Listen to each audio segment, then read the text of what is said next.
मैं चली देखो प्यार की गली, मुझे रोके ना कोई, मैं चली।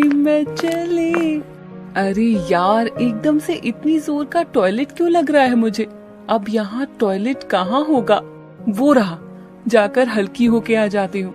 अरे ये क्या कर दिया तूने? उठ, जल्दी उठ। मानसी की माँ उसे झिझोड़ने लगती है और मानसी की आंख खुलती है तो वो खुद को अपने बेड पर अपनी माँ के साथ पाती है और खुद को गीला देख कहती है, मर गई, आज फिर से बेड पर ही शूशू निकल गया। तुझे कब अकल आएगी? इतनी बड़ी होकर हर रात बेड गीला कर देती है।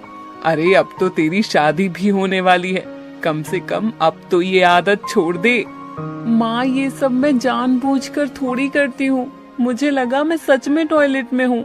हे राम, अब क्या होगा इस लड़की का? हर रात बेड गीला कर देती है, कितनी बदबू आ रही है कपड़ों में से। जाकर नहा ले और बेडशीट बदल लेना। मानसी को बचपन से ही बेड गीला करने की बहुत बुरी आदत थी। वो चाहकर भी रात के समय अपने शूशू पर कंट्रोल नहीं कर पाती थी, इसलिए हर रात उसका बेड गीला हो जाता था। वहीं अब मानसी की 1-2 दिन में शादी थी, लेकिन अब भी उसकी ये आदत गई नहीं। शादी वाले दिन कमला की माँ शादी के जोड़े के साथ मानसी के लिए एक डायपर लेकर आती है, जिसे देख मानसी कहती है, माँ ये क्या है? ये डायपर है। मैं नहीं चाहती कि तेरे पति को भी तेरे बेड गीला करने वाली आदत के बारे में पता चले, इसलिए शादी के लहंगे के नीचे ये डायपर पहन लेना, ताकि रात को सोते वक्त तू बेड पर सूसू ना करे और बेड गीला ना हो, वरना तेरे ससुराल वालों को भी तेरी इस बुरी आदत के बारे में पता चल जाएगा। ठीक है माँ, मैं ये डायपर पहन लेती हूँ। कुछ घंटों बाद मानसी की शादी रोहित नाम के एक लड़के से हो जाती है और शादी के बाद मानसी अपने कमरे में रोहित का इंतजार कर रही थी और कुछ देर बाद रोहित कमरे में आता है और उसका घूंघट उठाकर कहता है, लगता है आज चांद मेरे कमरे में आ गया है, तभी मेरे कमरे में आज इतनी रोशनी चमक रही है। लेकिन मुझे तो कहीं चांद नहीं दिख रहा है। हट पगली, मैं उस चांद की नहीं, इस चांद की बात कर रहा हूँ जो मेरे सामने है। रोहित की बात सुनकर मानसी शर्मा जाती है और धीरे धीरे रोहित मानसी के करीब आने को होता है। तभी मानसी उसे पीछे धक्का देकर कहती है, वो मुझे नींद आ रही है, मैं सोने जा रही हूँ। अब इसे क्या हो गया? शायद सच में थक गई है। इतना कहकर दोनों सो जाते हैं और फिर से मानसी को वही सपना आता है जो उसे हर रात बेड गीला करने से पहले आता था। और जैसे ही वो टॉयलेट करने जाती है तो कहती है, आज तो मैंने डायपर पहना है, आज बेड गीला होने की कोई चिंता ही नहीं, आज तो जी भर के टॉयलेट करूंगी। इतना कहकर मानसी सुकून से डायपर में टॉयलेट करके चैन की नींद सो जाती है। अगली सुबह जब वो उठती है तो देखती है उसका डायपर लीक हो गया था, जिससे बिस्तर गीला हो जाता है और मानसी कहती है, हे भगवान, डायपर पहनने के बाद भी बेड गीला हो गया, अब क्या करूं?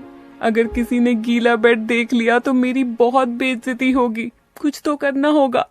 अपने पति के उठने से पहले ही मानसी अपने हाथ में पानी का गिलास लेकर खड़ी हो जाती है और तभी रोहित की नींद खुल जाती है और गीला बेड देख रोहित कहता है, अरे मानसी, ये बेड कैसे गीला हो गया है? वो रोहित जी, मैं पानी पी रही थी और पानी पीते समय थोड़ा बेड पर पानी गिर गया, माफ करना, मैं अभी साफ कर देती हूँ। अच्छा, कोई बात नहीं, ये बाद में साफ हो जाएगा, तुम जाकर फ्रेश हो जाओ। ठीक है रोहित जी। बच गई, रोहित जी को कुछ पता नहीं चला। इतना कहकर अब मानसी फ्रेश होने चली जाती है और अपने डायपर को बाथरूम की खिड़की से बाहर फेंक देती है। ऐसे ही हर दिन मानसी अपनी सूसू करने की आदत को छिपाने के लिए हर रात डायपर पहना करती थी। एक दिन जब रोहित अलमारी में कुछ ढूंढ रहा था, तब उसे वहाँ कुछ डायपर रखे हुए दिखाई देते हैं, जिन्हें देख वो मानसी से कहता है, अरे मानसी, ये डायपर यहाँ क्या कर रहा है? हमारे घर में तो कोई भी बच्चा नहीं है। अब क्या करूँ, कुछ बहाना तो बनाना ही पड़ेगा। जी ये डायपर मैंने अपने होने वाले बच्चों के लिए ला कर रखे हैं। अगर आगे जाकर डायपर के दाम बढ़ गए तो ये डायपर हमारे बच्चों के काम आएंगे। मानसी, बच्चे होने में अभी बहुत समय है। हाँ मुझे पता है, पर मुझे लगा अभी लेकर रख लेती हूँ। इस बार मानसी अपने डायपर पहनने के राज को छिपाने के लिए बहाना कर देती है।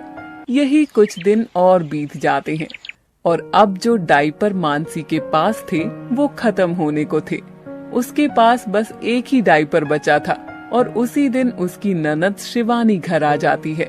रात के समय उसे अपने भाई के घर रुकना पड़ जाता है, लेकिन उसके बच्चे के डायपर खत्म हो जाते हैं और वो कहती है, भैया अब मैं क्या करूं, सोनू के डायपर भी खत्म हो गए और ये डायपर इसने गंदा कर दिया है, कहीं रात में भी ये बिस्तर गंदा ना कर दे।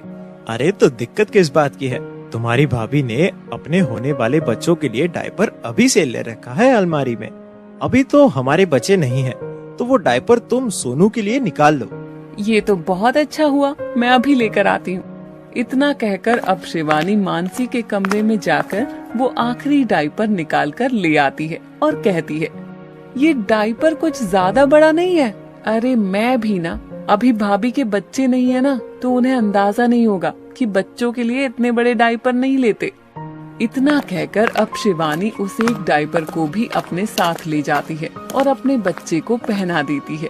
रात के समय जब मानसी डायपर पहनने के लिए अलमारी में डायपर लेने जाती है तो देखती है कि वहाँ डायपर नहीं होता और वो घबरा जाती है। जिसके बाद वो रोहित से डायपर के बारे में पूछती है और रोहित उसे शिवानी के बच्चे के बारे में बताता है। ये सब सुन मानसी परेशान हो जाती है और कहती है, अब मैं क्या करूं? अगर आज मैंने डायपर नहीं पहना तो सबको मेरी बुरी आदत के बारे में पता चल जाएगा। अब कुछ करना होगा। इतना कहकर अब मानसी पूरी रात जागती रहती है ताकि गलती से भी बड़े बेड पर सूसू ना कर सके। लेकिन फिर भी रात के समय उसकी आंख लग जाती है और वो बेड पर ही सूसू कर देती है। और जब अगली सुबह रोहित की आंख खुलती है तो उसे मानसी के बारे में पता चल जाता है और वो कहता है, अच्छा तो डायपर हमारे बच्चों के लिए नहीं तुम्हारे लिए था, यानी तुम रोज रात को डायपर पहनकर सोया करती थी। मुझे माफ कर दीजिए रोहित जी, ये सब मैंने जानबूझकर नहीं किया। दरअसल बचपन से ही मुझे बेड गीला करने की बहुत बुरी आदत है। मैं चाहकर भी टॉयलेट करते समय उठ नहीं पाती हूँ, इसलिए मैंने सोचा कि आपको मेरी इस आदत के बारे में पता ना चले तो मैं डायपर पहनकर सो जाती हूँ। लेकिन आखिर में मेरा सच सामने आ ही गया। अगर ऐसा था तो तुम्हें मुझे पहले बता देना चाहिए था ना। चलो हम आज ही डॉक्टर के पास जाते हैं और तुम्हारी इस बीमारी का इलाज करवाते हैं। इतना कहकर अब रोहित और मानसी दोनों अस्पताल जाते हैं और डॉक्टर से मानसी की इस बीमारी का इलाज करवाते हैं और कुछ समय बाद मानसी की बेड गीला करने की बीमारी ठीक हो जाती है और उसे कभी डायपर पहनने की जरूरत नहीं पड़ती।